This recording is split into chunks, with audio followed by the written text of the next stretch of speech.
You're listening to the Game Tenants Podcast.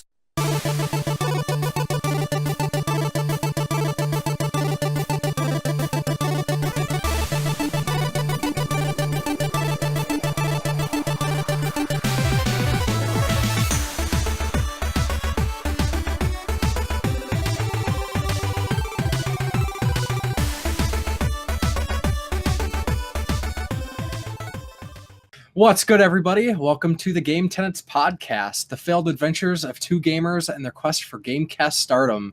This is episode 48, and I'm Church of the Game Grinder, joined by my excellent co-host, Jason of Corpse Flood Gaming. How are you doing? What is up, everybody? We're on time this time. Hells yes. Twice in a row. Yes, we're setting a new record, or we're shooting for a new record. Yeah, I actually don't know what our record is for consistent. I think our record is like 4 in a row. 4. Hey, is what it is. One day at a time. Yeah. So we got lots of things to talk about. A lot of little mention stuff. No big crazy news. I think everybody else has pretty much covered the big stuff. So Way to deflate it right off the bat. We got lots of big stuff coming up. Stay tuned. Everyone hyped up like a wrestling promo. Hey, I didn't say what we have to talk about is not good stuff. Little stuff. We've cut out the chaff. It's all prime. Yeah. It's all prime rib. So with that said, what have you been up to? I've actually been playing games, guys. Yes. I have been playing games. Oh, it's worked. I have beat my first game of 2018, only 3 months into it. So it's only going to get better from here. Yeah, I finally completed Nier Automata. And I don't know if it gets better from there. You could probably just... Well, there's some big releases coming out this year, but I was going to say, for the most part... I still got to catch up on some from last year. I got some pretty big ones in the tube for ones I'm going to be playing pretty soon. I mean, the one I'm playing right now is pretty good, but it was the other one I was kind of trading off with. So Yakuza 0 is my next big ordeal I'm going to go through. But I'm going to try and knock out a bunch of shorter games too to beef up those numbers. It was like 1. Well, actually, it's 2 because I beat Accounting Plus. Oh, you are. PSVR last night. I started it and platinumed it yesterday. So Nice. Hooray for that. Short but pretty hilarious game. Yeah, I want to play that one for sure. Definitely. I'll have to bring it over or something next time I come. I'll just lug the whole PS4 with whatever. Something. Or next time you come up here or whatever. But yeah, it was pretty cool. If you're not, for people who don't know, it's made by Crows. And then like the people who make the Rick and Morty series. So it's all the same voice actors and all the same, basically the same humor too. So it was almost like watching one of those episodes where they watch the intergalactic television stations or interdimensional TV stations. That was a great episode. It's like a wacky series of dreams or something, and none of it makes sense, but none of it has to. Right. It's just like the hilarious Rick and Morty humor. So it's good, and it's got me hyped for the release of Virtual Reality, which is coming out next month. I've got it pre-ordered, so looking forward to that. Hoping it's a bit longer than that because it was probably about beginning to end. You can beat it really quickly if you don't just play around with it. Like I could probably beat it in like an hour, but if you there's different paths you can take, different things you can play with. I think I played it for about 4, maybe about 4 hours, 5 hours. That's not too bad for like a comedy game. Yeah, it's not too pricey either, so it's not too bad.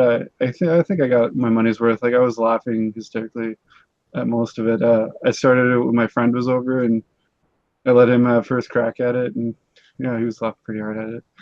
We also played the Ghostbusters experience on there. It's not a game exactly. Like there's no trophies set up. It's just kind of like a quick, yeah, basically like you just kind of first thing you walk in, you're like going for a job interview at the firehouse kind of thing, and you go and you see Slimer and you can look at stuff. It's basically it's just an experience. So it's basically like a just walk around and check stuff out.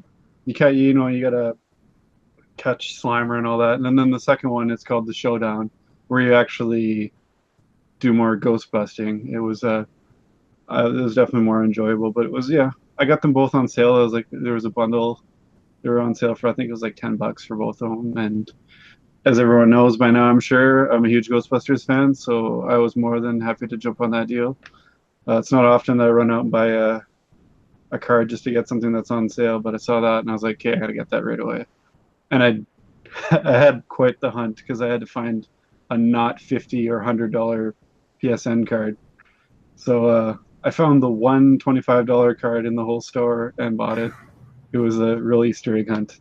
But definitely was glad I didn't have to spend $25 extra I didn't really need to. I'm sure it would have come in handy at some point, but yeah, is what it is. As far as the next little while, I'm going to be continuing with Yakuza 0, but then I'm going to knock out a couple of shooter games or something like that and delve into some of the cooler old school games I got to kind of make there be a reason that I picked those up too. That's pretty much what I've been up to. I'm getting more video. I'm getting more video stuff done. Did you get yourself a free Yakuza game? I did not get the free Yakuza game. For people who don't know, they put the Yakuza 6 demo up on the PS4 or the PSN network, and apparently it was supposed to have walls to make it a demo instead of just giving you the game. And a couple of people lucked out and got the complete game because they forgot to put the walls up in it. So cheers to those people, and I'm super bummed for once that I didn't download a demo. Yeah, right. I'm getting it either way. Super excited for it. I've been loving Yakuza 0, and one of my goals coming up here in the next little while is to try and get all of the Yakuza games. Anyway, what have you been up to in the last little while? Pretty much the usual, I guess, as it goes, I guess. Working on some videos, put out some videos. I put out my Odin Sphere review, or Odin Sphere Leaf Thracier review, which once I finally started working on it, like all the reasons why I didn't do it in the first place came back. I was like, oh, now I remember. So this was one of those instances where so typically I play a game, I record all the footage. I have all the footage for any game that I haven't reviewed yet that I've played. I have pretty much the entire playthroughs on hard drives. And about the time when I played Odin Sphere was the same time I played Tomb Raider and Metal Gear. Basically, it was months. I didn't know this was happening because I don't check my footage. But the Elgato HD, the Elgato that can do HDMI and SD inputs, so you can capture retro consoles. Mm-hmm. By default, the software, after you stop recording footage, if your computer remains on, by default, that clip of footage will start rendering because Elgato has to export it to an MP4 file. And what I didn't realize is that when I was binge playing games, like I usually will play for an hour and then I'll take a quick break or something, use the restroom, smoke a cigarette, whatever, and then I'll start another recording. And when I would binge play games, eventually get to the point, because it takes hours for Elgato to render these files, so it would start rendering multiple files over a certain amount of time, and basically the footage becomes unusable. It just becomes super laggy, and you get all the pixelation squares. So I lost a lot of footage for a bunch of these games. And Odin Sphere, I'd written my review. This was the end of 2016, and I found out about the footage. I think I was working on my Tomb Raider. I was writing a Tomb Raider, or Rise of the Tomb Raider review, and for some reason I was checking some footage, and that's when I found out all of this happened. So I really lost my ambition at that time to work on that. But I would too. Yeah, it was pretty rough. And kind of it was a big step in why I kind of almost stopped doing reviews just because I got so discouraged. But the Cartridge Club, I think I might have mentioned this last time. Yeah, you were talking about it. They covered Odin Sphere as their game of the month for February. So I was like, hey, I'm involved with the Cartridge Club, and this would be a great opportunity to do that review. So did some edits to my review because if anybody remembers 2016 and before, when I used to do reviews, they were very long. So I trimmed it down a bunch. Pretty much got everything edited. Not long. They were in depth. Yeah, I'll take that. Yeah, in depth, which ended up being long. But after everything was said and done, I was about ready to render it. I was giving it that last watch, and I was like, "This is absolute garbage." Like my delivery, my on-camera stuff was all just so bad. So I ended up scrapping 4 or 5 hours of editing, re-recorded everything. The next day, that's like all I did was edit so I could get the video up. And yeah, so Odin Sphere Leaf the Seer review is up. I found it enjoyable. It made me want to play the game more. I mean, I've always kind of had it on the radar, but I definitely want to check it out now. And the drag is like, I kind of took the angle of not really talking about the stories too much, just to kind of keep them spoiler free. Yeah. And really, I love gameplay in games, but for me, the story is like my biggest driving factor in video games now. Oh yeah, definitely. And the story is always the best part. And I almost feel like I do Odin Sphere a disservice by not really talking about it too much, but I did do some mentions. So, check it out. I would be interested to hear other people's thoughts about the review. I rarely get like constructive criticism. Like some things I've had comments before that are just things that I can't do much about. Like I'm just not good at being on camera, talking like a paragraph's worth of without like having tons of edits. Like I just can't fix that, unfortunately. Yeah. You also the trade-off would be, I just try to riff like I normally do, like we do on the podcast. Yeah. And I talk a lot less intelligently than I write. So it'd be like, yeah, this is really cool. And I like this because it was neat. And this was cool. Oh, that was sweet. I'm just not very eloquent with my talking. Well, there's not that filter in between. When you're writing, you can be like, "Look at that! I said this was awesome 7 times in a minute." Yeah, I gotta use. I do that. Like I get out the thesaurus and find out more words for awesome. I totally gotta be more words than cool and awesome. Yeah, I totally do that. I definitely do that too. I've been working a bit more on videos myself too, so it's I've run into a problem when I went to edit one of the longer videos that I'm working on, or what'll take more editing. I found out what I usually use for editing. Apparently, you can't get anymore. I just used Windows Movie Maker. Like that's how I make our intro. That's how I edit most of my videos. I've tried Sony Vegas. It's really complicated for me. I mean, I'm gonna have to get back into it. But I just searched it on the computer and it said like, it's not compatible with Windows 10, and it suggested me using I don't know. It's just called Photo. Yeah. I don't know. It's like it basically looks like Paint. We'll talk about this off podcast, but I'll help you with that. Yeah, but I'm hopefully. I've been making steps towards getting my videos up. I've got a bunch ready to go, a bunch of stuff filmed. Like I said, just need to edit now, get some stuff up. Cool. Because I want to get back to it. Getting back to some gaming, and I'm glad you told me about the Elgato thing, so I can watch for that when I'm recording my own gameplay and not just totally using a bunch of it. But yeah, I will obviously be picking your brain on this kind of stuff coming up. Yeah. Sorry to tell you. So then today, or at least the time I'm recording this podcast, I just uploaded a few. I guess it's more so songs.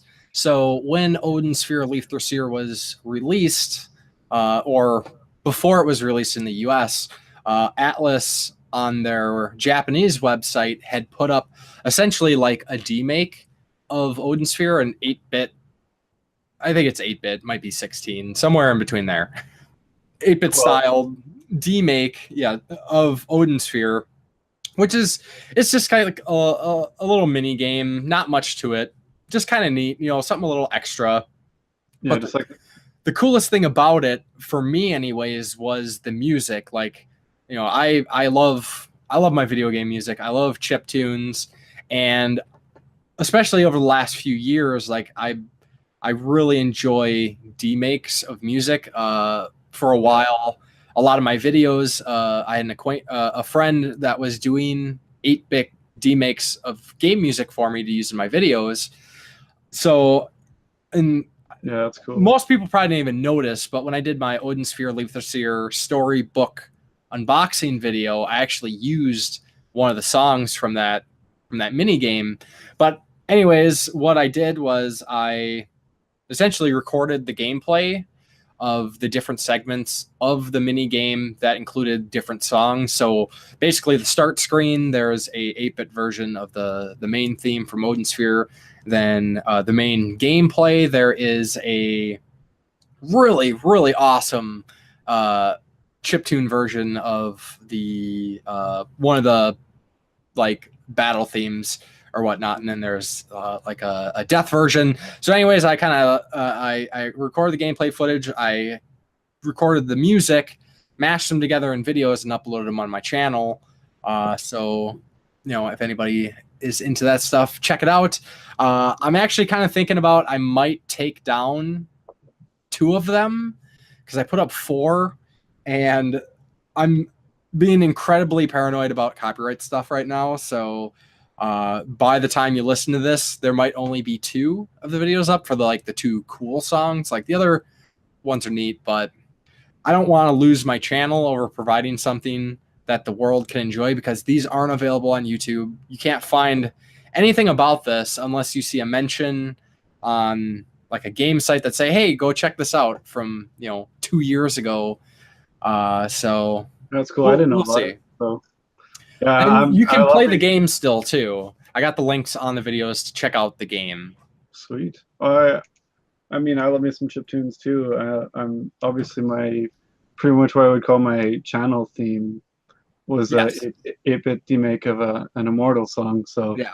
I'm definitely down to that. I was really hooked on finding 8-bit versions of metal songs, and a lot of the time, if I like a song, I'll just look up 8-bit and then just look up the band and see.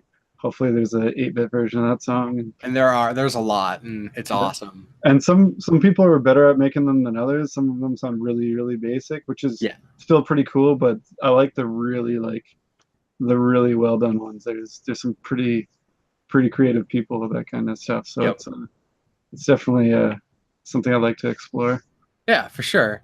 So, then just want to mention I was a guest on the Old Ass Retro Gamers. He has a podcast that he does. It's mostly, it's film commentary. So you watch the movie, you find the movie, either DVD, Netflix, or whatever. You watch it, and then you play the podcast audio, and it's basically a commentary track. And he invited me on, and I picked the 1985 horror comedy classic House. If nobody's seen that movie, you should totally watch it, because it's it's awesome. It's great. It's gold. I think I still have it. I'll have to look and see if I still have it, or else I'll have to acquire it. Yeah, and it's not like outright it's not categorized as comedy, but it's just like some of the camp to it and situations. It's it's lighthearted, pretty much. It's not just full jump out of your seat horror. But, I haven't seen it for a while, so it'll be good just to see it again. I might turn you guys down and just watch the movie, and then go back and watch it again with you guys. Yeah. And then for gaming, I kind of talked about it mostly on the last episode, but I did finish Secret of Mana, and pretty much all my thoughts continue to be the same. I really enjoyed it. It's fantastic. That's how I would like to see remakes done. I don't want them to change the game itself. I like the graphical upgrades. I know some people want more, or they like, if they're not doing more, then what's the point? And that's a whole nother debate. But I mean, it's better than trying to track down and whatever it's worth now, $80 copy of the Super Nintendo. I know you can get ROMs, put them on your Raspberry Pi, stuff like that too. But yeah. I mean, for the collection, it's just cool to be able to grab it decently priced for physical collectors. I mean, I'm probably going to be starting it right away. It's not exactly the shortest game, but it's not exactly the longest game either. So I think it'll stick to my criteria of being a relatively short game. Totally. I want to start right away, but from what I've seen, nothing looks like it'll wreck it for me. It's not like it's the Steam release of Chrono Trigger or anything. So right, with nobody heard about that. Square Enix shadow dropped Chrono Trigger on Steam for the PC, so it's like, hey, that is awesome. So everybody's like, sweet, rushing out and they're buying Steam versions of Chrono Trigger to find out that is the mobile port version. You said shadow dropped. You meant to say shout out. Shat out dropped. Yeah, pretty much. So it is the mobile port. And really the problems with the mobile port are a lot of textures are screwed up. Like the chat boxes are obnoxiously large with like small, super basic fonts.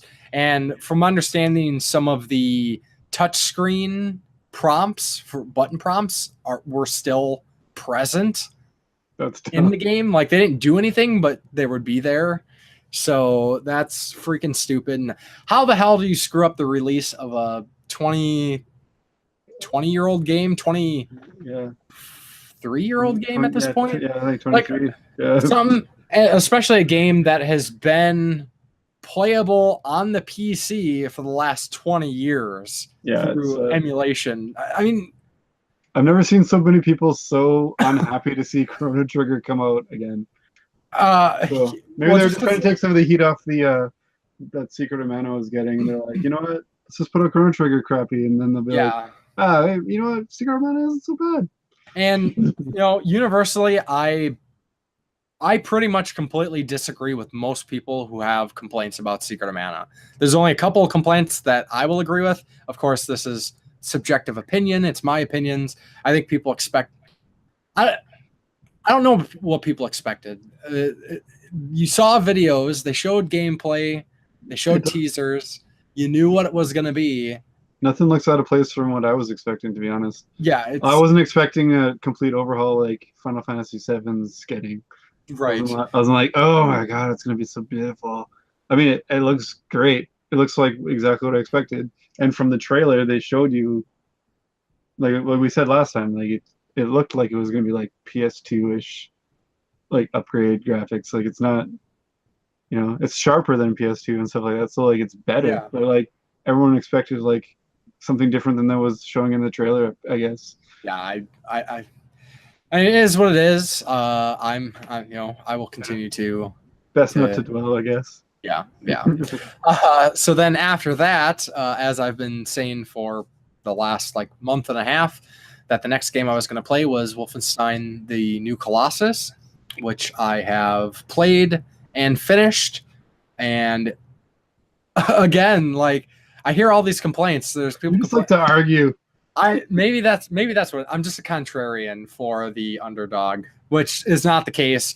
There's a lot of people. I had a friend, a good friend of mine, who said he gave up on the game because he's like, it was too much, too ridiculous.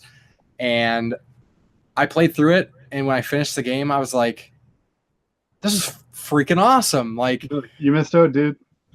Yeah, but like really the most standout moments in Wolfenstein The New Colossus for me were these over the top situations. Like, well, the New Order, like a lot of people are like, oh, that was a great game.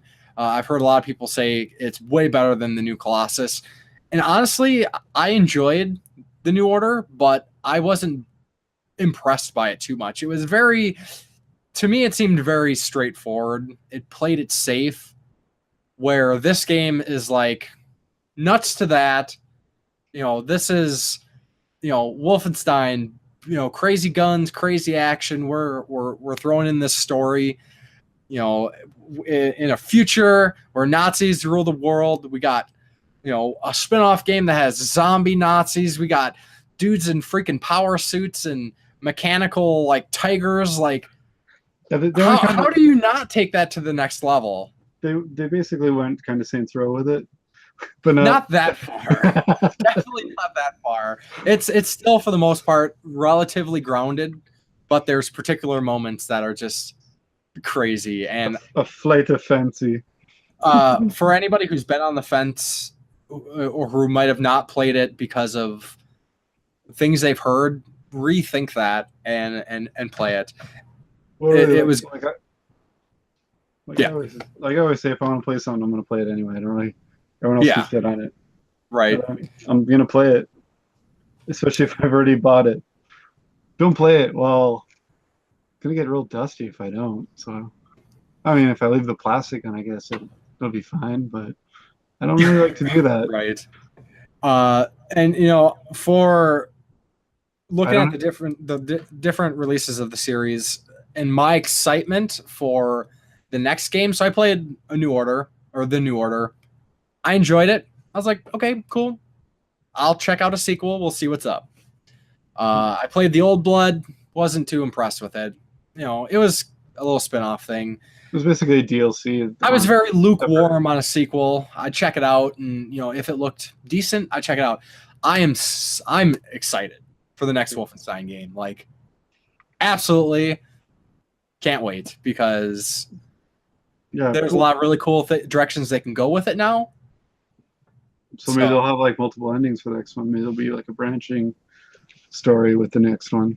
Could be, because there's actually one of the neat things, and this was same with The New Order. There's two characters and one dies, and you pick one to keep alive, essentially.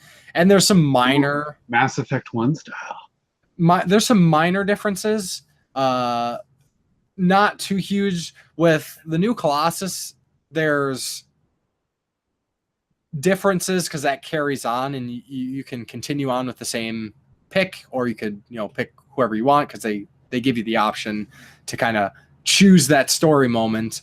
And there's some pretty neat things that they do with those story arcs, and actually the end of the game, kind of how the direction it goes is dependent on those characters. So they really could kind of go two different directions, as difficult as I know that is to actually deliver on in a video game, is having vastly different experiences. But they got some room to toy here, so I'm interested to see what they do with it. And a big thumbs up to Machine Games. This is definitely one of my favorite first-person shooter games in the last generation or two. It's not my favorite, but it's one of my favorites. Cool. Well, it's good to hear. I mean, I've been looking forward to it too. I just need to jump into it. I think I'm going to play through the New Order and the Old Blood again first, because I played through most of New Order. I don't think I beat it. I'd have to really double check. I don't remember beating it. So another run through is definitely warranted either way. But when I did play it, it was on 360 anyway, so I'd rather play through all three on the system I've got all three games for, and then just get right into it. Hopefully not get burnt out. But you said they're drastically different anyway, so I think it's simple enough, and they're not a long game, so that also fits my criteria. Right. And honestly, if New Colossus sucks to me, it's not a big loss. I got it cheap, so it's not. That's why I kind of say it's my standard to hold games to is what I pay for them. So I don't have to get $80 Canadian out of this game. So I'm hoping.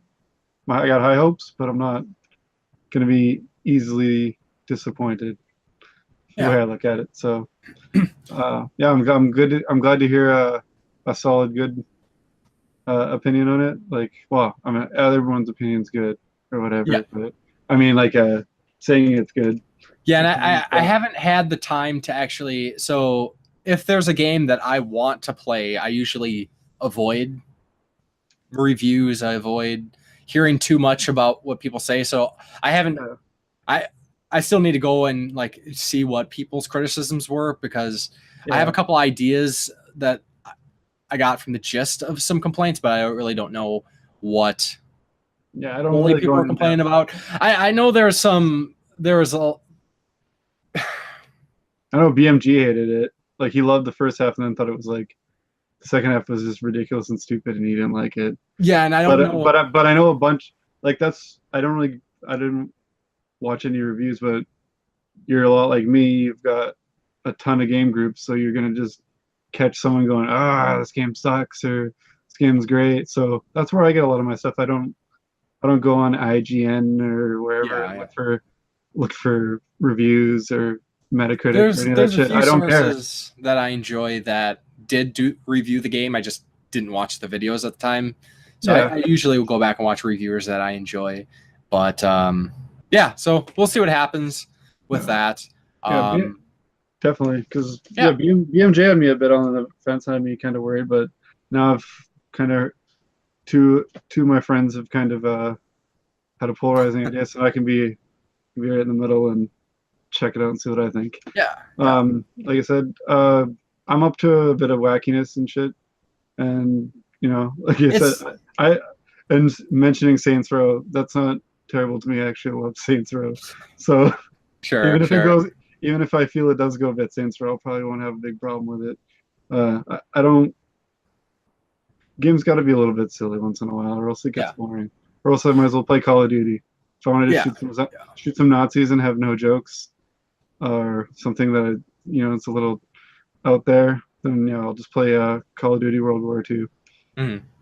Sure. Not soon or anything, but Yeah.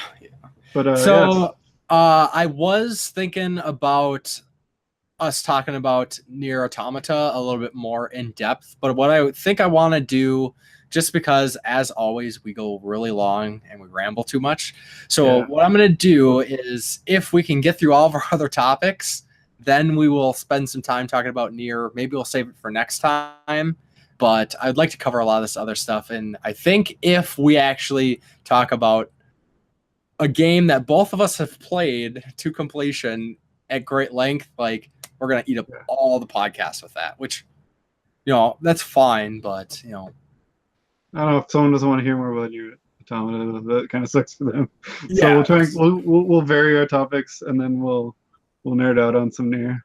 yeah, we'll see what we can do, but let's kind of run through our topics. If we got time left, we will talk about Nier. We got 5 minutes. Let's rapid fire these up. Exactly, but we might not be talking about Nier Automata in depth, but I do have some related recent Nier news, I guess, as it were. So interesting article came out today that the Nier development team says that there's still an undiscovered secret in Nier Automata that nobody has yet to discover, and they were quoted saying that it would be, quote unquote, bad if it was discovered. Like, that's weird. 2B's a dude. There's no questions about that. That's why that trophy is called Discover 2B's Secret, and it's for like peeking at her. It's her secret that she's stuck in. Ray Finkel. Yeah. Ray Finkel. Ace Ventura, if nobody's familiar with that reference. 2B is Finkel. Finkel is 2B. So yeah, that's interesting. I would imagine this is going to make those people who like delve into games and they do like the data mining, like see if they can actually figure out what this is. Go into the code. Or something. It could be really cool. It could be something dumb. I mean, I can't imagine it's a game changer.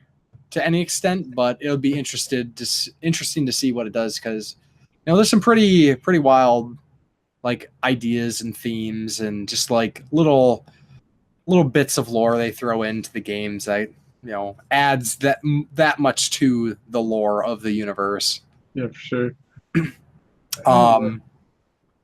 Yeah. So then there was also a cover album. I don't have. Oh, actually, I do have a tab up by an artist known as Ferdk.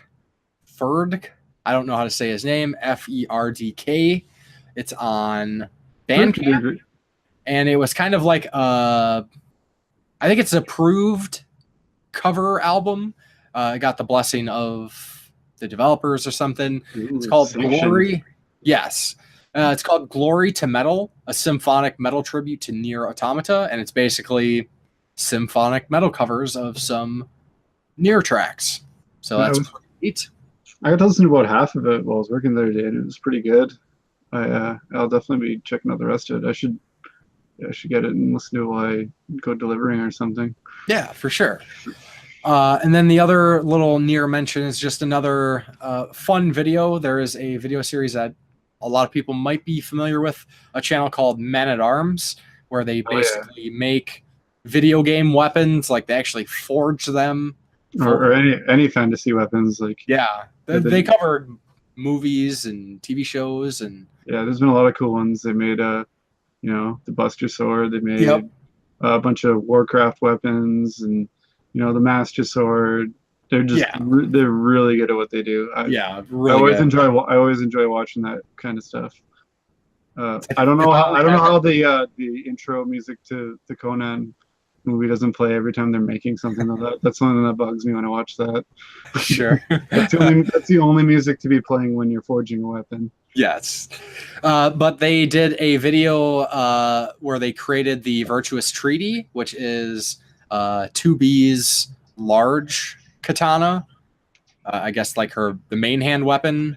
Yeah, the two-handed weapon. And it's a badass sword. Like a katana is a katana, but this is a badass katana. Like I love the design. And we were talking about it for the podcast. Is we both used that weapon pretty much the entire game. I was like, they're giving me all these other like weapons. I'm like, nuts to those. This thing is sweet. It was like, cool. I've already upgraded this one though, so it's tougher than that. So why would I need another weapon? I mean, it reaches far. I'm used to it. I mean, variety is the spice of life, I guess. But yeah, I'm not spicy like that. So then, moving away. So just some related Nier mentions, just because it's kind of relevant again for us, anyways. But we got some excellent news that we can finally officially announce now that everything is pretty much set in stone. Are you ready? I am ready. And that is, we are going to be at the Midwest Gaming Classic for 2018, and we absolutely part of another panel, or a panel this year. My first, your second. Yes. Chris, the old ass retro gamer, got this together again. And we will be talking about I don't remember the exact language of our topic, but it's essentially like how we choose the content that we make. Yeah, what we do and what we cover and stuff like that. Probably a couple other topics, but that's our main go-to for our topic. Yep, and it'll be of course myself and Jason, Chris the old ass retro gamer. We're gonna have Musty Hobbit, who has been on the podcast before, he's an awesome guy. And then we're going to also have Rising Blue Phoenix, who I'd mentioned him last year. He was nice enough. We didn't have a camera. We had a plan fell through. We didn't have a camera. He was there hanging out. He was going to check out the panel. And he just approached us and was like, hey, I have a camera if you guys need to use one.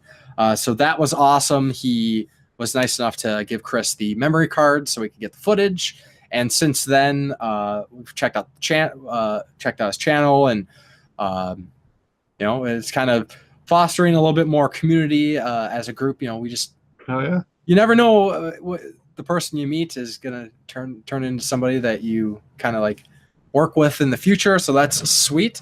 And Yeah, that's how I got here. We met each exactly. other through doing YouTube and Facebook and crap. Yeah, well, same here. I we live almost 6 hours away from each other, but we're friends now. Yeah, so that's pretty awesome. So we will be at our panel will be Sunday, April 15th at 1:30 p.m. We don't have the like room number or exact location if they have different locations, but of course they'll have some sort of guide or thing to let you know, program.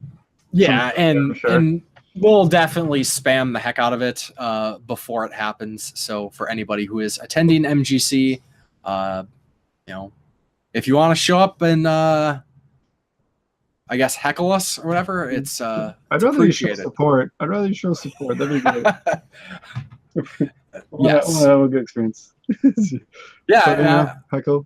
Yeah, and I mean the panel, super excited for it, but just MGC as a whole, I'm stoked, especially the fact that you are coming down from Canada, crossing international borders, so we can hang out. Yeah, driving a lot of ton to be too.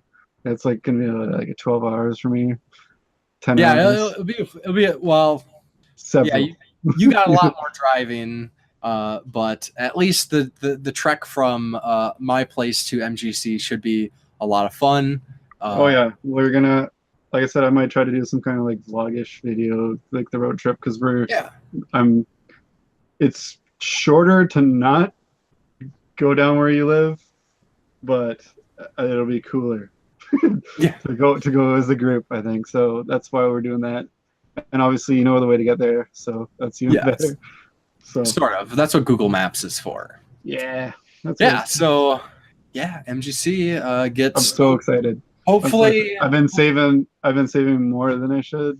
Yeah. I should probably take some of the savings and put them into other savings, but I am very excited. My wife's coming with me too. She's not going to be going to the convention, but she's proud. She's proud of like what's going on. So she's like, "You gotta get some videos out." I'm like, "I do. I also agree with this." So So hopefully, big things coming for the channel, and I'm excited to be on the panel. I don't know how I rated getting on the panel with my recent inactivities, but I'm super glad I got invited. So yeah, it's probably just because I'm on the podcast. And all thanks goes to Chris for essentially making this happen and inviting us, and greatly appreciate it. He's an awesome dude.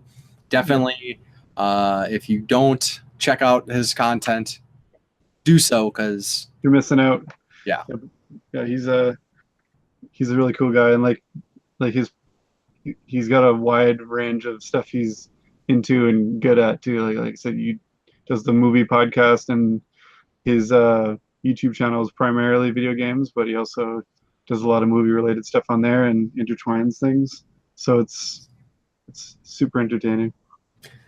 Yeah. So then, with that said, we got some other little mentions here. One thing, of course, I have to mention, being the massive Blizzard fan that I am, StarCraft's 20th anniversary is on March 31st, and they are doing a bunch of 20th anniversary celebration things in almost all of their games, which is pretty neat. So if you have any of these games, and essentially you just have to log in, you get free stuff. So StarCraft Remastered, unfortunately not OG StarCraft, but is what it is. It's been supported to death. So yes. Can't really feel bad for that. So for StarCraft Remastered, you log in, you get a UI skin. Nothing crazy, but hey, they didn't have to. Right. StarCraft 2, if you log in, you get a UI skin for every race, and a portrait and decal. So that's pretty neat.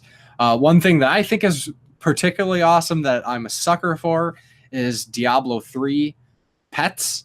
So essentially you can get various pets, which is an animal or a monster or something that just follows you around. Doesn't do anything. I think they might... Cosmetic. I think they might pick up gold. Sometimes they do, yeah. Actually. But Diablo 3, if you log in, you get a battle cruiser pet, which could be neat, especially if they do the little the ships that they send out. They wouldn't actually do anything, but just for aesthetics, that would be pretty neat. Yeah, that would look cool. One that I'm pretty stoked for because I figured I would never end up getting the skin anyways. For Overwatch, if you log in, you get the Sarah Kerrigan Ghost skin for Widowmaker, which is one of the legendary skins that is available. I think it's just in rotation now. But that's pretty cool. World of Warcraft, you get a salute, either Zergling, Grunty, Mini-Thor, Baneling, or Zerandar to receive, or you salute these characters which are in World of Warcraft, and then you get the salute to StarCraft Feat of Strength, which is like a special achievement, which it's always cool to have kind of these exclusive achievements. Like I have achievements in StarCraft 2 and Diablo 3 that nobody else can get. Yeah, they're like a limited time, or there's things like that. Well, It feels good to be elite. Yeah, it's like closest thing to that I think I've got is like they used to have this online game show called 1 versus 100 on the 360, and I was like a contestant on it one time, and I got all the achievements in basically one game. And then you can't get them anymore because it was actually like a live game show thing, so it was sweet, pretty cool. Yeah, well, I wasn't like the main, but you could like team with them or something. So it was really cool. It's like a trivia game, and they had some like achievements were kind of hard, like get like 8 things in a row right, but I got home in time to play one time, and it was all comic book stuff, and I pillaged that one. I think I got all of them right, and I was like, nice. It was pretty awesome. But yeah, off topic. Sorry about that. So then Heroes of the Storm, you log in between March 27th and April 7th, and you get an anniversary portrait for Protoss, Terran, and Zerg. And then finally for Hearthstone, you log in between March 21st and March 25th. You can play a StarCraft-inspired Tavern Brawl and get 3 Kobolds and Catacombs booster packs. So, totally unnecessary stuff, but I think it's always cool when developers do fun things like this and kind of give little extra things that all of us are suckers for. Anybody who plays any of these games, if you haven't played it in a while, you're going to log in to get this stuff. I definitely will. I will reinstall most of these games just to get these little bonuses, because who knows when I will return to them. I'm sure at some point I will sit down and play a lot of these games again. So having the little extra stuff that, a lot of people won't have is like, hey, I'm special. Silly, but do you have that? Yeah. And then related Blizzard news, they have released a new character for Overwatch, Bridget. She is a support hero. Story-wise, she is the daughter of Torbjorn, the guy who makes the turrets and whatnot. And she, instead of like following his footsteps, she was inspired by Reinhardt. So she's kind of more like a Reinhardt kind of character. She has a club that she uses. She can also do the energy shield. Pretty cool character. I haven't had a chance to play her yet, but that is now available for everybody. Awesome. So more free stuff from Blizzard, always supporting their games. Yeah, it's always good. Other companies need to take their example. Take their cue, yeah, for sure. Well, speaking of games that we've both played to completion, the new South Park DLC is coming out for the Fractured But Whole. It's called From Dusk to Casa Bonita, and it looks pretty cool from what I've read about it. Anyway, I haven't seen a trailer or anything for it, but it brings in a new playable character class and a couple other allies that will join you and stuff like that. And I love that game, so can't wait to jump back into it. Yeah, I'll for sure. probably, it's a DLC I'll probably be picking up. I don't like. I think you said before too. You don't often grab a DLC to hop back into a game once you've finished it. You're pretty much done. But more South Park's always a good thing. It's just like another episode. Yeah. So why not? Yeah, as long as I'm on board, especially if it's a story-based DLC. Yeah, if it's just it's a challenges or something, we'll see. Yeah, definitely. Like I'm not big into that kind of stuff either. Yeah, it's called the Netherborn. I think it's kind of like Mysterion or something like that. I think it's like his kind of power set type thing. And Henrietta the Goth chick joins you as one of the allies that you can have on your team. Interesting. Yeah, I didn't read a whole lot on it, but it looks pretty cool. They have a couple others planned to come out in the next little while. I might just hold off and wait till all three are out. I don't know. I'm not in a huge rush to get it, but I do love my South Park, so I'm going to be jumping into that probably as soon as possible. But I think, yeah, I'll probably wait till all the DLC's out, maybe even wait for a sale, because I am cheap after all. But yeah, it's just something I thought worthy of mentioning. Yeah. A couple other small things here. The Witcher developers, CD Projekt Red, have teased that Geralt will be in a crossover character in a game that's coming out in 2018. And just seeing the headline of that, my thought seems to be with kind of a lot of people's predictions. And I know Soul Calibur 6 is coming out this year, and they're known to have a lot of guest characters. Like, past ones have been Darth Vader, Yoda, Link, Spawn. Yeah. So that's always cool. That's always cool to see when a character kind of out of their element in a different type of game. And Geralt's a pretty badass guy. I like the character.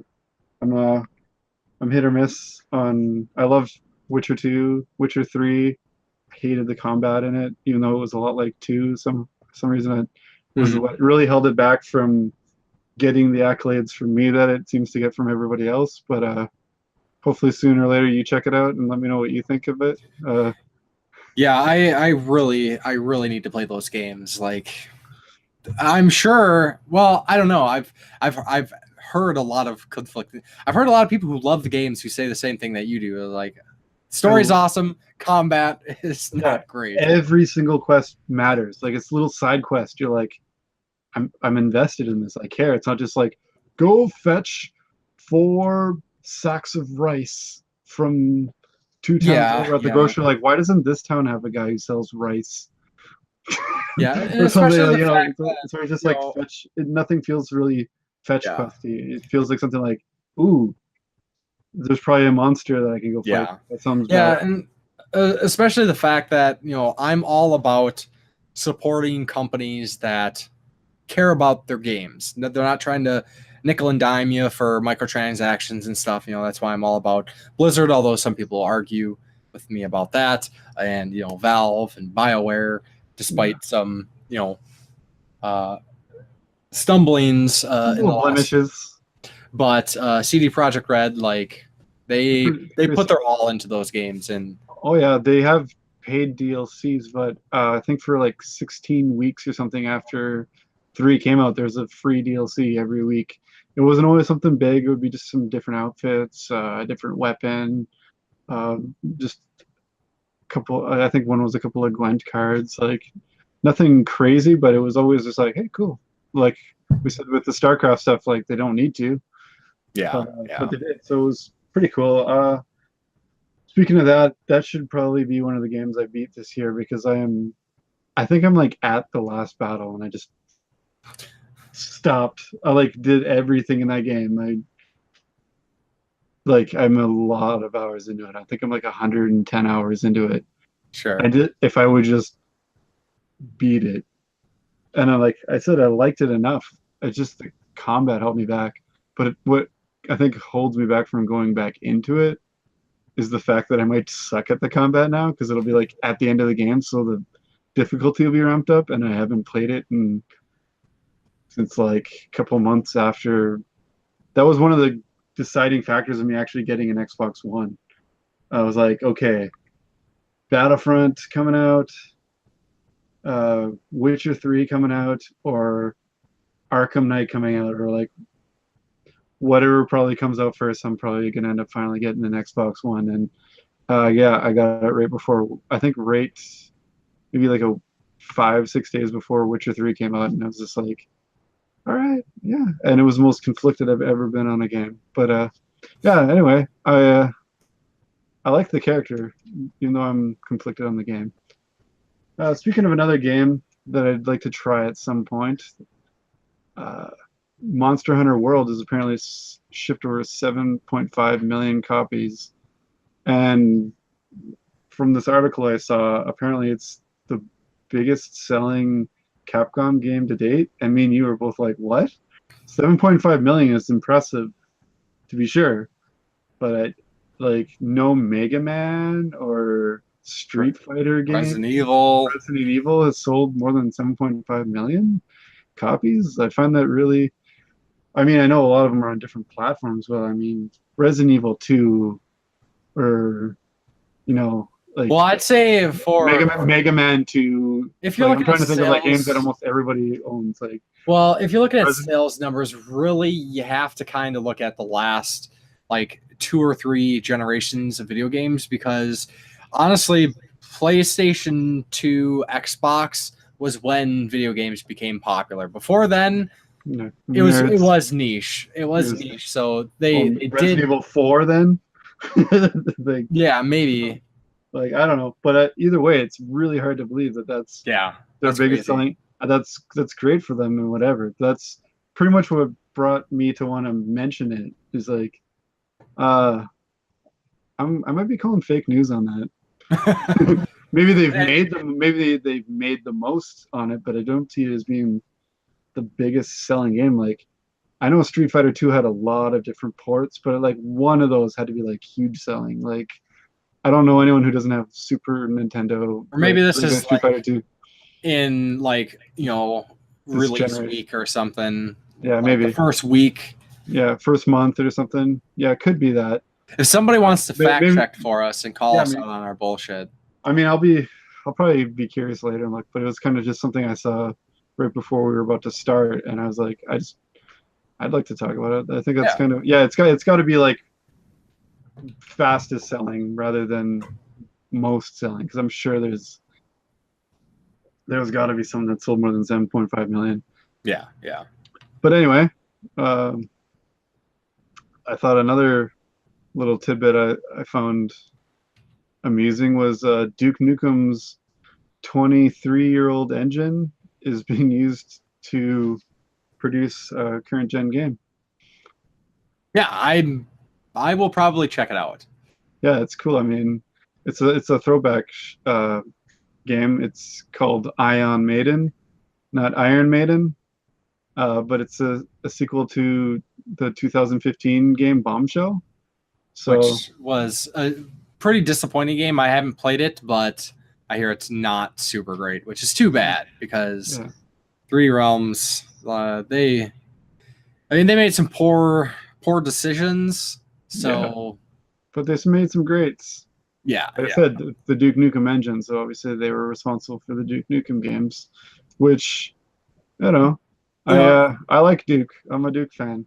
Absolutely, and it's with them using the old engine is pretty cool, because especially with like the retro revival, we see so many definitely indie games that are trying to draw from the classics, where this essentially could be a recreation, a new gen classic. So exactly. I'm looking forward to it. It'd be a simplified new gen game. I don't know. I think it can only be good. Only be a good thing to have like something like that. And I've also heard that a game that you've beaten and a game that I was interested in hopefully getting a physical copy is coming to Xbox, and that's Hellblade: Senua's Sacrifice. So, I mean, it doesn't make me want to play the game more, and I was capable of already playing it on the PS4, but maybe when it comes out on the Xbox, maybe both companies will put out a physical copy at last. Here's hoping. And I'll buy. honestly, I'd probably buy the PS4 copy anyway, because I've been playing a lot more PS4, and I have more capability of being able to play the PS4 because I said with the PS TV. So it's kind of winning me over. I officially have more PS4 games than Xbox One games now. I think I'm at like 112 or 13. Jesus. So yeah, I think I have 105 Xbox One. So it's Pretty beefy. I don't hate the Xbox like a lot of people hate. I'm not playing console war bullshit, but no, this gen their exclusives are just nil. And the only reason I've got so many Xbox games that are on both things, I've said before, I got them because of my brother, but my brother doesn't borrow nearly as many games as he used to. Like last gen, we would be like, all right, well, you're gonna play that game or you buy that, but 75% of the games I was buying because I worked more and stuff like that. So it's like, just borrow from me when I'm done. Save each other money, whatever. But yeah, it's not really happening that much anymore. So I'll just go with whatever I find cheaper, faster. Yeah. Anyway, what else we got? Oh, the very, very smallest mention. Not a game I'm super into. I've played a little bit of it. It's fun. I didn't get hooked on it or anything, but I do love Batman. And Rocket League now has the Tumbler Batmobile. And what really got me excited is the 1989 Michael Keaton Batmobile is now part of it. I'm like, I do love me some Keaton Batmobile. So it's a pretty good Batmobile. Yeah. When I think of Batmobile, that's the Batmobile I think of. Yeah, same. I don't think about the like very, very phallic Batmobile from like Batman the Animated Series. Nah. They're super elongated. And I obviously don't think of like the Adam West Batmobile. Well, Adam West Batmobile would probably be the second one I'd think of. Okay. If someone said, yeah, think of the Batmobile, I'd be like, okay. And they'd be like, not that Batmobile. I'd be like, okay, Adam West Batmobile. Yeah. But yeah, definitely not the like neon under the hood lit. Like he sneaks around. Why would he have like a super jacked up? Like, was that the car? George Clooney? It was both George Clooney and the Val Kilmer one were light up abominations. I mean, besides that, they looked pretty cool. I mean, as a car, they looked cool, but they were like way over the top. You're like, Batman's a guy that generally works in stealth. Why would he have this like tricked out light up? He might as well have like disco balls coming off it and crap. He had to pimp his ride. Yeah, well, I mean, he's pimp as hell anyway. The Keaton one was pimp as hell. Yeah, that thing is sweet. Anyway, that's a discussion for another time. Yeah, but guess what? It looks like we have run out of the topics we were going to talk about. So yeah, and I just looking at the time here, I think we probably will not have enough time for Nier Automata. So maybe we can make that next time, because I would love. I haven't really had the opportunity to really talk about Nier in depth with another person. Like I watched reviews and I've heard other people's thoughts, but things that like I would just like to mention or hear other people's thoughts is something I definitely want to do. So maybe we can do that next time. If anybody would like to hear us talk about Nier and share some thoughts and talk about gameplay and story and characters, like let us know. If you do not want us to talk about it at all, you don't care, let us know, I guess. And we'll long story short, it's got me wanting to play the original one that I've had for a bunch of years, and it's maybe want to pick up the Drakengard games. Yes, I have been keeping my eyes out for the Drakengard games. I will have those eventually. I slipped up on getting the most expensive one, and it bums me out because I could have got it for like $5. But my chance will come again. Yeah. So then I think with that, as we had done with the last episode, we will talk about some community comments here. Absolutely. One of my favorite parts of the show. So we got some comments, so let's cover them. Let me get fired up here. Okay, Black Metal Gamer, our go-to commenter. Thank you very much for commenting. We do appreciate it. So he says, honestly, Friday the 13th wouldn't work well for a single-player game unless it was like Until Dawn. And we were talking, and I was complaining about the people who are demanding a Friday the 13th single-player. Listen to that for kind of more of my thoughts. You want to hear the rant? Yeah, the rant. And then he goes on to say, in regards to single player Friday the 13th, like Until Dawn, he says, that's fucking genius. Pay me for this idea, somebody. I always thought the Nightmare on Elm Street or Hellraiser could work way well for like, or sorry, let me read that again. He always thought that Nightmare on Elm Street or Hellraiser could work well with Silent Hill-like mechanics. And we spoke of these things before, Deja Vu, and when we had him on the podcast. Yes. Yeah. We had talked about that, and I agree. Yeah, definitely. Like that's what I was trying to be a little bit on the other side of the fence and say basically if it was like an offline experience for down the road when, like you said, the online community for this is already kind of dwindling. I said it's a way of like kind of keeping the game alive, making it so it's not just like buying a copy of an online only game like Shadowrun for last gen. You buy that, you can't play it. You're buying it just to have it. So it's just something like that. Like there's a way to still play it, bot matches, whatever. It's I don't know. I've already owned it, so it's not like a selling point, but I can see the good in it, but an actual campaign would definitely, as you said, be like a waste of resources and pointless, honestly. I mean, I could be surprised. I will check it out when it's released, but yeah, it'd be a different game, honestly. You'd be like, it'd just be a dumbed down version of the online thing. Just listen to what I said on the previous episode if you want to hear more on that, because I've been pretty vocal about it. Yep. So then we had BMG also left another comment in regards to the Secret of Mana remake. He says he almost got the remake but chose not to. While it's a classic, he's not super nostalgic for it and would rather just beat the original. He doesn't think he ever did back then. Now if Square were to remake Final Fantasy IV like a port the PSP game to the PS4, he would pay a full $60.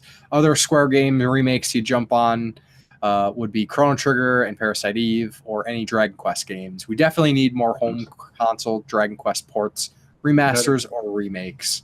Definitely. I'm looking forward to Dragon Quest 11 still. Yes. I mean, I'm just glad that we're starting to get the Dragon Quest games over here without having to import them. Yes. Like the 3DS and the DS saved a lot of those games weren't available to play any other way. I've got most of them now, but some of them you still can't even play, like 10. Yeah, I heard nothing about that.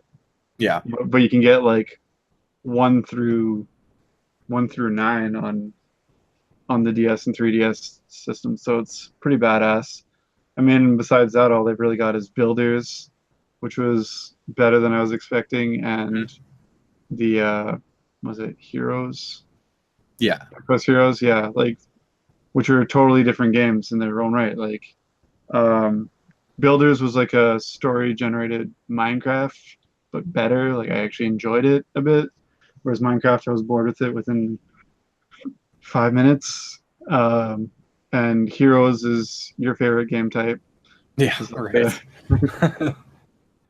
Which is like Dynasty Warriors type game. Yeah, Masao games. Yeah, which is what, like I said, it depends on the content, like the actual lore. Like I don't really care for Dynasty Warriors games, but I liked Hyrule Warriors, and I didn't mind what I played of Dragon Quest Heroes either, but I'm not rushing out to buy them either. I'm good on those. Hyrule Warriors I did because it was Zelda related, but that's the only one I've been like, I need this game today. Sure. And it was a lot. There was a lot more substance to it than any of the games I played, to be fair. Yeah. But that's all I got to say about that. Yeah. So then another comment from Black Metal Gamer. In regards to, we're talking about Metroid Prime 4 and that Bandai Namco was developing it, and then we'd asked about Retro, the company that made the original 3 Prime games.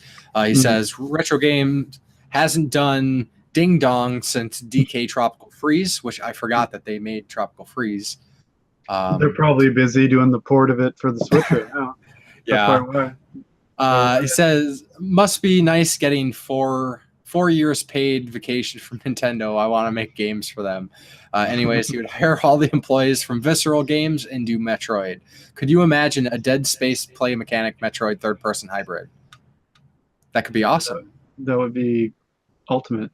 I often thought like it would be kind of cool if they did a grittier type of like Metroid game. I mean, like, and that's kind of where Prime. Yeah, Prime got there, but it was a little bit like that. But I mean, like, not quite Dead Space level of like survival horror Metroid would be. I mean, especially looking at a lot more. Well, most of the Metroid games, like it's just like this line. They just need to like nudge over that line, and like they could totally be like, you're right there. Yeah, like a mature rated Metroid is what they really got to strive for. Yeah, but Nintendo gonna Nintendo. Yeah, Nintendo gonna Nintendo. We can dream. Let's we can hope for some fan to make a horror Metroid game. Get it all out before they announce it, and then it gets canceled. But it already hit the internet. Yeah, that would be amazing. Anyway, make it happen, people. Or could even just mod Dead Space for fuck's sake. Yeah, so then we got a comment from Discart, and I just want to give a huge shout out to Discart for anybody who has not checked out his channel. I can't hype him enough. He makes very highly produced quality content, very well put together, like professional level compared to most of us who just do like our vlog style videos.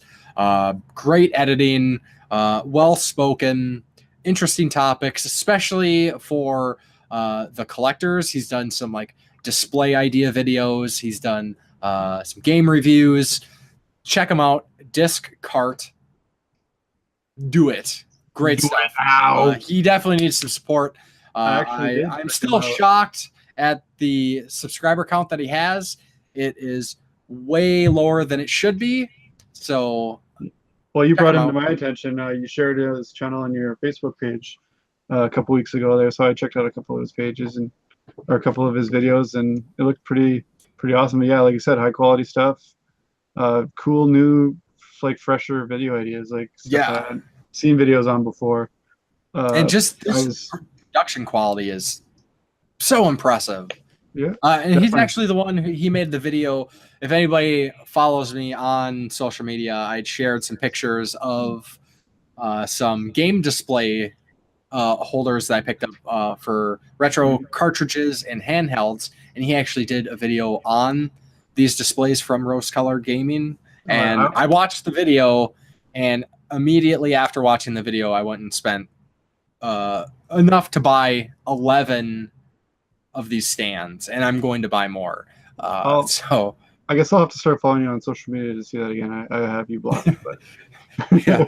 So he says, great podcast. You listen to it while playing some Bayonetta.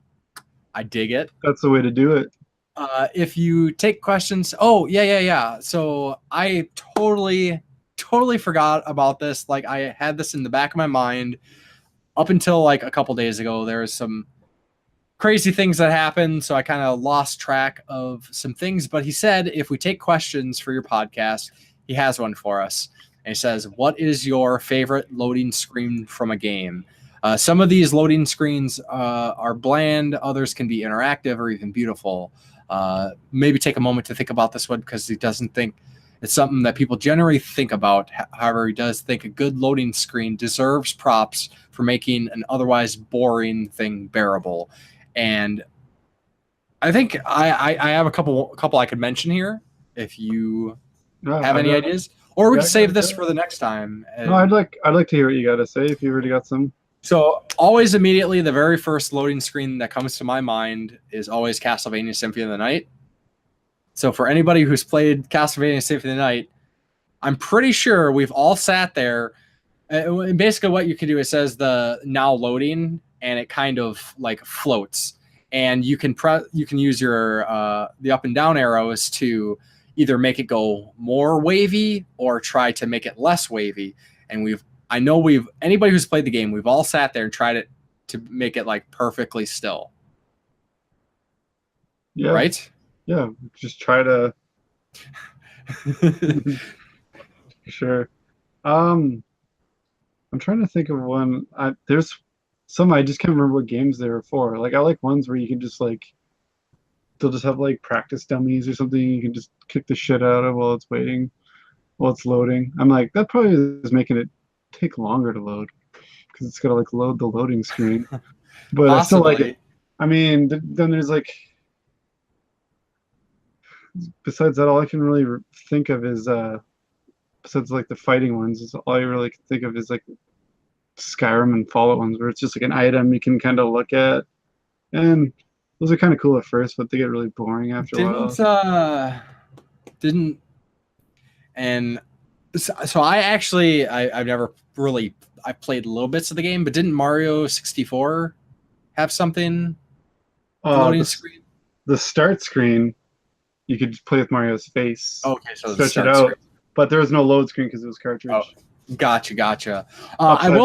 Upside down 64. Yeah, I think for the next episode, I'm going to make it a point that we'll look up some things because I know if I looked up a few things, I could give some more ideas. But I did want to say the darkness game that was out like Gen, like the comic book. Mm-hmm. Yep. Hero. I remember that having a really cool load screen.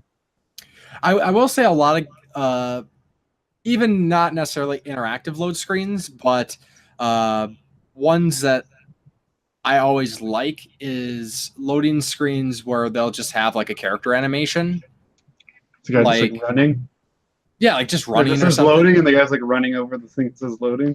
Yeah, like the first one that comes to my mind, and it might not be terribly surprising, but Shantae.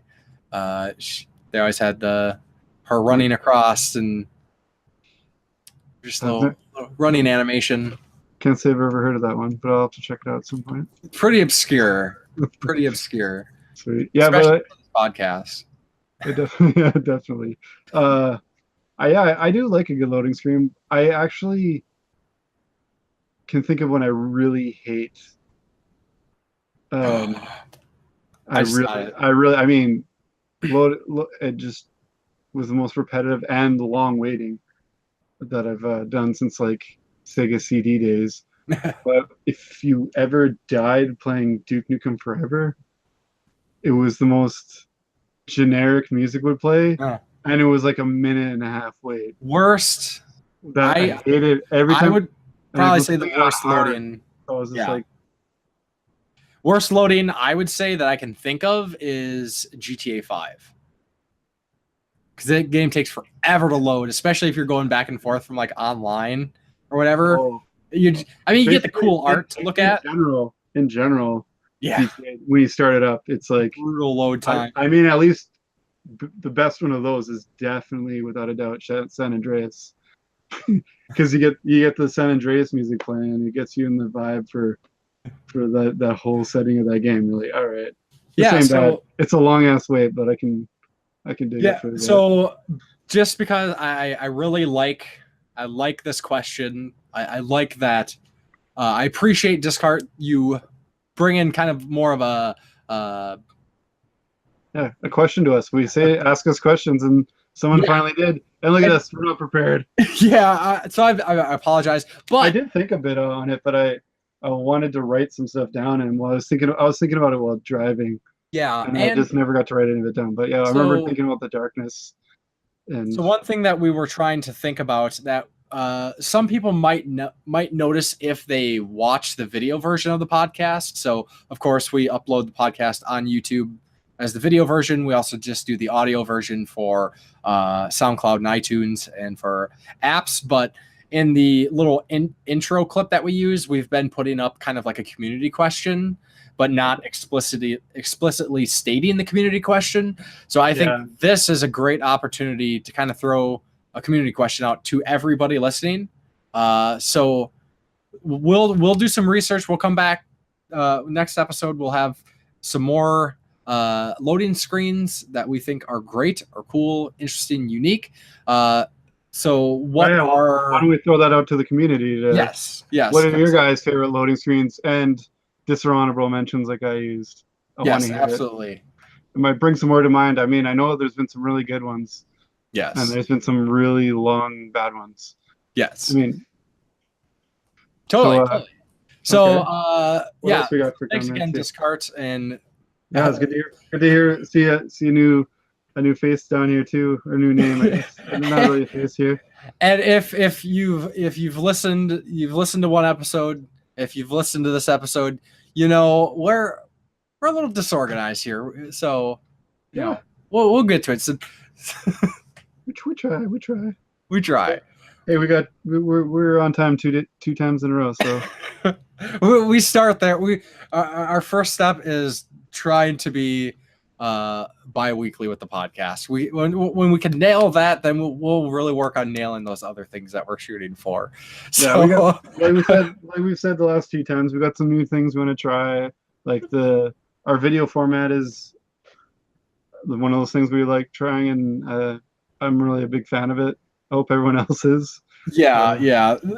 And we've actually had no response about that. So there's not a community question, but give us some feedback. Do you guys appreciate the YouTube version? Do you actually watch the YouTube version, or do you just listen to it? Because what I've actually noticed is our listening numbers for SoundCloud or podcast apps has remained about the same, but it seems like we're getting maybe more people listening to the YouTube version. So what I'm mostly curious about that is, do you actually watch the video? Do you kind of, like tune in and out, maybe like glance while you're listening to it, or do you just put it on in the background to listen to? Well, YouTube's so versatile. You can have it on your You can throw it on your TV, on your laptop. You can have it on your phone while it's next to you. Maybe that's what Discard did. He just threw it on his phone and listened to it while he was playing Bayonetta. And but look over once in a while if you want to see some beards flapping. Yeah. we're getting that going. So then see the chin wagging, you just see beards flapping. Yeah. So we got one last comment here from Smash JT, and he says, "Excellent job as always. Thank you. Love your thoughts on Secret of Mana, and you know where I'm at now with it. If anybody hasn't checked out his 2 videos, he had done kind of like an initial reaction, his thoughts to it, and then he actually followed that up, which a lot of people usually don't when they do like a reaction video or initial impressions. They don't follow it up, and he followed it up, which I really liked. That was cool. So check those out. And then he says he wouldn't say he was a part of the bandwagon that I mentioned, as I kind of attacked. Initial thoughts. It wasn't like, this game's crap. He's like, so far I don't like this. I'm gonna keep playing it because it's my favorite Super Nintendo game. And see what his follow-up was. And for anybody who's managed to stick around this long in the podcast, I hope everybody knows that every once in a while, or especially when I'm ranting about things, I kind of throw out these generalizations, and I just want to make it clear that my generalizations never to the people who are listening or our friends, fellow YouTubers, because those are usually, I think, us as our friends, other people who make content.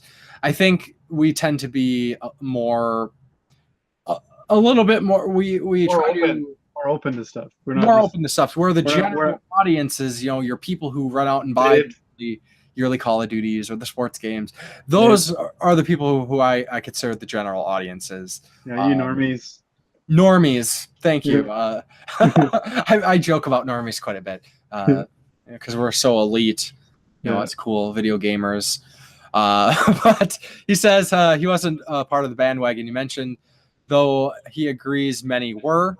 But he was very frustrated at how poor the voice acting was at the beginning and how the voice acting actually improved tremendously as it went on. He'd agree it had some high. He had some high expectations, seeing as this was one of his favorite games ever on the Super Nintendo. And he says, we're right. What really could Square have done? He does wish they added in extra content that was cut originally. And hey, maybe they can in an update. But in all honesty, he stands by his accurate initial impressions video and how, in the grand scheme, it gets so much better.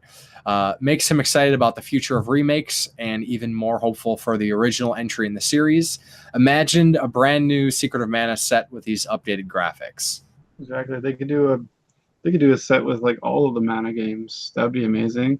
I mean, they've already got 1, 2, and 3 collection on the Switch in Japan, which bring it here already. Bring it here. I mean, I got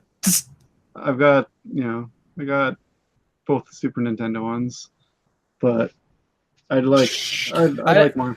It's like the I had to buy a repro of it. Yeah, I had to buy a repro of it. I'd buy it from Nintendo if they'd sell it. Yeah. So yeah, and I think Jeff pretty much. I agree with what he says. I think some of the criticisms are valid, even though I'm kind of going back on some things that I said earlier. But Well, they're my opinion. You're allowed to alter it. Yeah, and there are some valid criticisms. Even I had some minor criticisms that I mostly covered last time. So that's what we were saying. We were saying some of it's really nitpicky. Some of it's actually a thing that can get annoying, like when you bring up the wheels and they're above, like just in the middle of the screen. Yeah, that is something like we were saying. Hopefully they patch that. But yeah, I'm glad that he didn't just kind of initially go, "This game's trash," because he just said things he didn't like. He didn't say this is absolute garbage. He's just like, I'm not pleased so far, but I'm going to keep going. I think actually it was either today or it might have been yesterday, but I think maybe it was today. I'm sorry, I don't remember exactly, but they did put out an update that was supposed to fix some general bugs. I didn't experience a whole lot. Like I think most. Yeah, you said you got 3 crashes.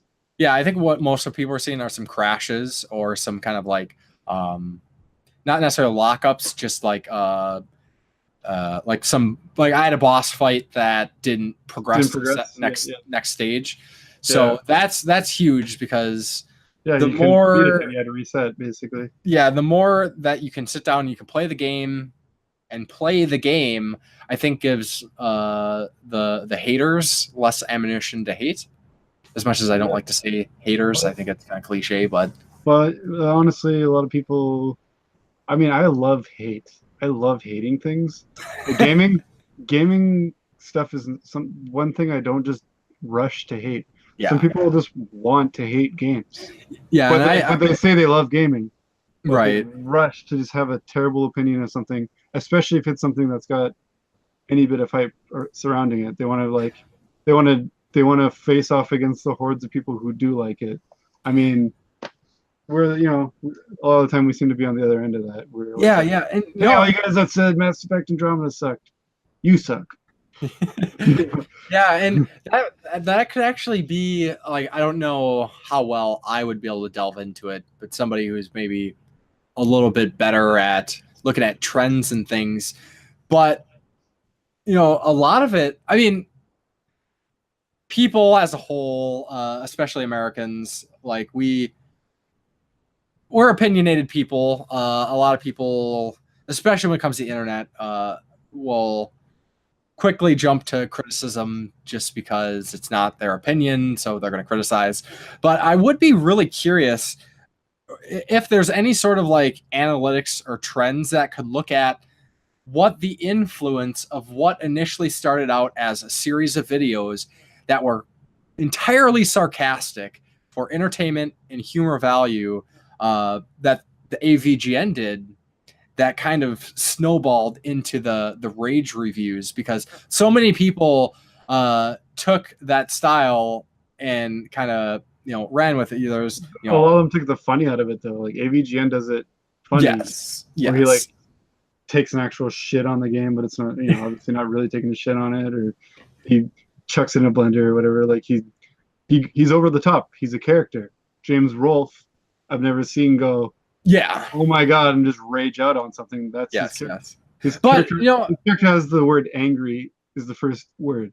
Yeah. But other people see how popular he is. He's like, I could hate something really easily, but a lot of people take the actual comedy aspect out of it, and they're just grumpy sounding, and it makes me not want to watch that. And one thing I do notice, especially lately, where in the environment of YouTube, where everybody's kind of like fighting for attention, it really seems like people are just going out of their way. They want to be the first person to upload this video and just hate on this game. Like, people are so excited to just tear apart games. Or anything, or hate on any little bit of tidbit of news. Yeah, it's... But I saw a screenshot of this thing from Final Fantasy VII, and it just drove me over the edge. Like, Jesus, dude. I mean, we are, as a community, we are... I think more the people who have like niche hobbies, whether it be video games, music, anime, movies, like, we're all very opinionated people. But I don't get as triggered about stuff. I've got this like safety switch, I think, in my brain where I just, that sucks, and then just who gives a shit. I mean, I just like it's just like these ballast tanks that just go, fuck it. That's a good philosophy. As long as I'm not wasting a ton of money on something, and then I'm like, wow, that would actually anger me. I don't even know if I'd make a video about it. I'd probably send you a message, bitch. Fuck, man, don't buy this. It's garbage. Yeah, but I can't. I don't know. I don't need people to see me ranting and getting angry about shit. Yeah. I mean, there's definitely some things I will more than happily fly off the handle about. I mean, I'm not saying I'm innocent. I'm not going out of my way to try to like hate on something. In the podcast is more of a thing to like rant about, but when someone just makes a video where they're just, you see the video as soon as they start, they're like pacing, like, all right, Nintendo, what did you do? And you're like, and like, I just can't. I can't watch. Like, I've just stopped watching those kind of videos. With someone just bitching and hating. I'm just like, all right.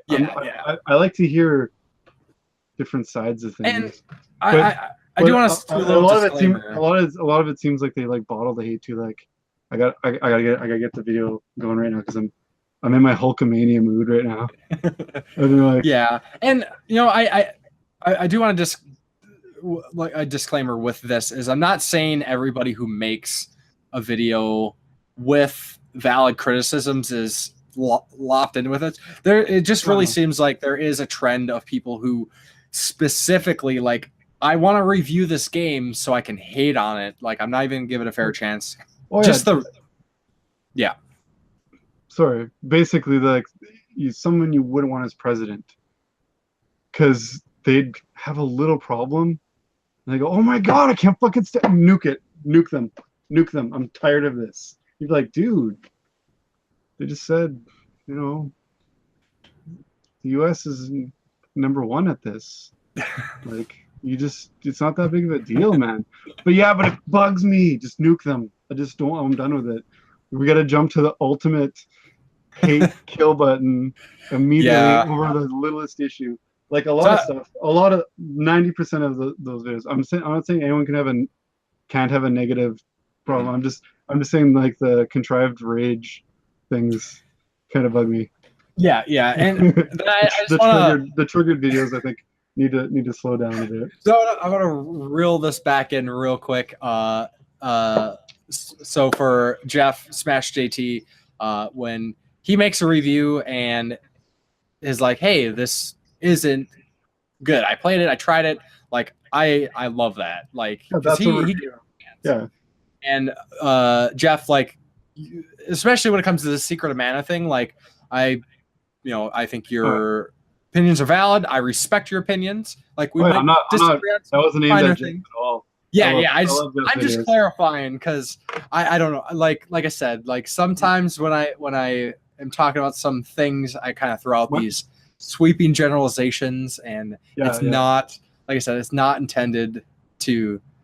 I mean, most of these people that I'll complain about, like, I don't watch their content and stuff anyways. I see things by association and so on and so forth, or I see the articles. See it in the YouTube feed or something. Yeah, that's mostly what I'm talking about. Like, I know. I'm just talking about like the over triggered about a little thing ones where they like get a little tidbit of information and it's just it's exhausting. You're exhausted watching. You're like, I'm so exhausted on this. Yeah, and in particular with like Secret of Mana, like I've seen in comment sections people like losing their freaking minds. They're like they ruined this.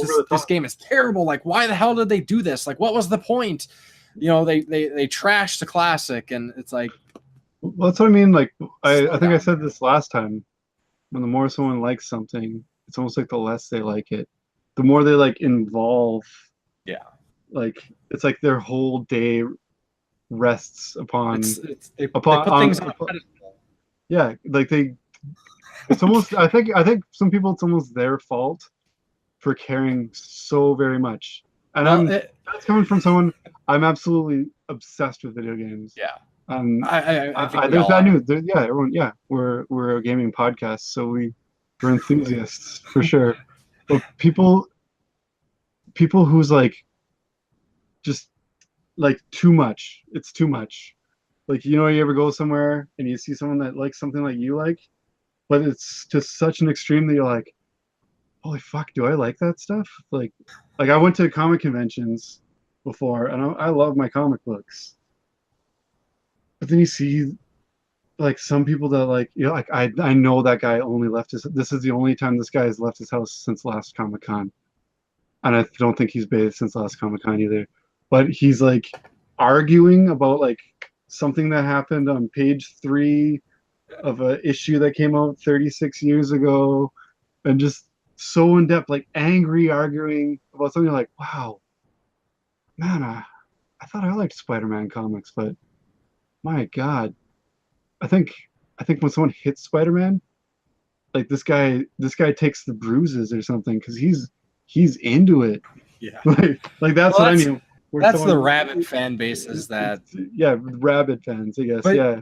Well, and that actually that's relevant to recent discussions that there have been some recent discussions in some social media places where I really try to separate the fan bases from the thing itself, because there's so many instances where I've heard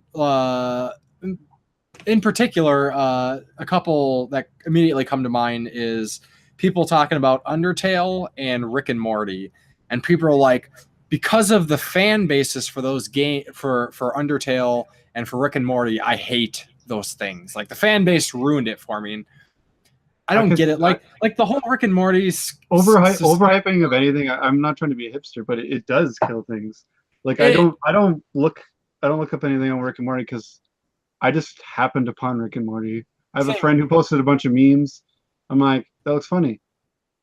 I caught one episode before I'd seen any of them anyway, and I thought it was funny, but I just left it at that. But I'm like, wow. And like, this actually looks really funny. Is this actually from an episode? And then I picked up the first few seasons. I'm like, right on. I'm a late adopter, but I wouldn't. Yeah. I know. But then you see how much people are flipping out about Szechuan sauce. You're like, wow, dude. The extremists where you're like, wow, dude, do I like Rick and Morty? Like, it makes you like step back and like, man, do I want to become that? Yeah. Like, Like, teach their own, do whatever you want. But when it's like, it's just a fanaticism after a while. We're all fans, but then there's fanatics. Yeah. So I will. I had everything going good here. We were on track. We were doing so well, and then I had to go off into these tangents. So I apologize for dragging everybody down this rabbit hole with me. We were so set to hit our goal of 1:15, an hour 15 minutes. And as always, we have gone over just because of this last minute ranting. So what have you done? So it is what it is. I've been waiting to bite into this. 20 minutes now. God damn it, Church. Oh, I gotta do a rage video. So let's wrap this up. I gotta do a rage video. Yeah, do a rage video about idiot podcasters who can't shut their mouths and stay on topic. I'm not generalizing. Yeah, so with that said, I think that pretty much does it for the main bulk here. Just real quick mentions. I know you'd mentioned Yakuza, but any other gaming plans besides Yakuza here? Yakuza's going to take a while, but I'm going to keep going with some VR games, because especially if they're as small as accounting Glass, like I got the PS4 Pro, my hard drive's full right now, and I've been able to, like, if I can whittle some of that stuff off there's like a bunch of the experiences that are free. I'd like to check those out and blast through those, that I can delete them and install more games, because I ain't got time to wait for games to install. If I got time to game, it's like, okay, let's go right now. So I'll probably be sticking with Yakuza as my mainline game, and then when I get a chance to put on the VR headset, doing some VR. But aside from that, nothing too substantial. I'll probably pop in some extra, like, old games or something, because I really have been feeling the need to get back to my older stuff lately, because it's almost getting exhausting just trying to keep caught up with the new stuff. So I'm gonna have to, like, segment, like, first 2 weeks of the month, new stuff. Last 2 weeks, play some old shit. Something like that. When I get in a better, I think I'm getting there now. I'm gonna get in a couple hours here and there for playing. So when I can establish a better play schedule, I guess you should say. Mm-hmm. Oh, that's what I'll be doing. Oh, what do you got? Yeah, so I think finally I'm going to be jumping into Resident Evil 7. It is time. I've squeezed in plenty of games that I didn't intend to play before. So before that, Senran Kagura, Peach Peach Splash. Yeah. Do it. That at some point. But yeah, so pretty much Resident Evil 7. I'm not super sure on what is coming out in the next month. I actually need to just look at a list and refresh myself. But as is, probably coming out for me, but I mentioned that last time. Yeah. But God of War coming out soon. Ni no Kuni 2. Yakuza 6 is coming out. It's pretty much just Resident Evil for the Rick and Morty virtual reality. Speaking of Rick and Morty. Well, I mean, games coming out in the next couple weeks. Yeah. Not general. Well, I mean, it's like the first week of April. I think that's coming out. So that's a month. That's a month from now, man. It's more than 2 weeks.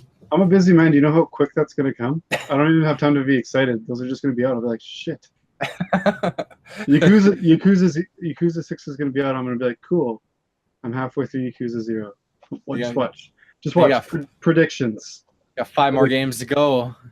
Well, I'll probably just, I don't know. Yeah. I don't think the story is going to get that ruined. I'll look it up. I'll look up, does it matter if I played it? But I wanted to at least start at the beginning of the story. Yeah. So then with that said, that will pretty much about do it for this episode. I just want to let everybody who's listening to on whatever platform they're listening to know that you can find us on other platforms as well. Of course, there is the YouTube upload. You can also listen to the podcast on SoundCloud. It is available on pretty much all podcast apps that just do like your general podcast RSS feeds. iTunes. Do whatever you got to do. Just have us on in the background while you do shit. We don't care. Of course, you can look us up on YouTube. Myself as the Game Grinder, Jason as Corpse Flood Gaming. We are both on Facebook under those names as well. I am on Twitter as _Game Grinder, and I now have an Instagram and can look me up as the Game Grinder. I ain't got that shit. If I took pictures, you'll see them on my Facebook page. Yeah. Eventually I'm gonna. I'm not hating on it or anything. I just don't. Yeah. And I tend to post like news and funny videos and other game related stuff on social medias, mostly just things I can't really do much with the podcast or the channel. Yeah, hot chick of the day and whatever.